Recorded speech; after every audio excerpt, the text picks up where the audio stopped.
Looking for a fast-charging, ultra-responsive stylus for your iPad?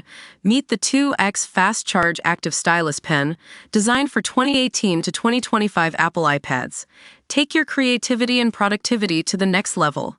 Click the link in the video description to shop now on Amazon. The gaming industry is never short on surprises, and this latest news from Tequila Works is a gut punch for fans of the studio. You may recall Tequila Works as the developer behind the critically acclaimed Rime and Gylt, two games that showcase the studio's unique art style and storytelling prowess. But behind the scenes, things weren't looking so rosy. Last year, the studio announced it was insolvent, closing its doors after a string of staff cuts and the cancellation of an unannounced project. It seemed like the perfect storm had finally caught up with them, but in a twist that's left many in the gaming community stunned, Tequila Works is now auctioning off the rights to its games, including 4 still in development. That's right, folks. The studio that brought us Rime and Gylt is now being broken up and sold piece by piece. The high bids for most of the published game rights, like Rime and Gylt themselves, are sitting at around €10,200,000.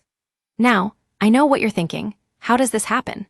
Well, it's a sobering reminder that even the smallest studios in the industry can fall victim to prolonged market conditions and the ever-present specter of financial instability. But here's the thing. Tequila Works' majority shareholder at the time was none other than Tencent, one of the biggest players in the gaming space. It raises questions about the role of big publishers like Tencent in shaping the fate of smaller studios. And then there's Song of Nunu, a League of Legends story, which was developed by Tequila Works but somehow managed to avoid this auction block. It's worth noting that this isn't a particularly new phenomenon in the industry. Independent studios and developers often get acquired by larger publishers without too much fanfare, only to have their work quietly repackaged or abandoned years later. But there's something undeniably sad about Tequila Works' fate, a studio that once showed so much promise, now reduced to selling off its most valuable assets like they're going out of style. So what does this mean for fans of Rime and Gylt? Well, it's not exactly the kind of news we want to hear. On one hand, it means that these games are finally being sold off and could potentially be in good hands with new owners. On the other hand, it raises questions about the long-term viability of smaller studios in this industry. It's a sobering reminder that even the most talented developers can fall victim to circumstance.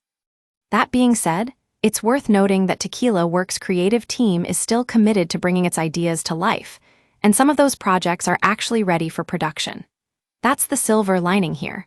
While the studio itself may be broken up and sold off, its intellectual property lives on. And who knows? Maybe one day we'll see some of these concepts come to fruition in a way that does justice to the original vision. The PC Gaming Pulse take is this. It's a tough time to be a fan of Tequila Works, but there's still hope for the future of its games. We'll be keeping an eye on how things play out, and we hope you'll join us as we navigate the ever-changing landscape of the gaming industry.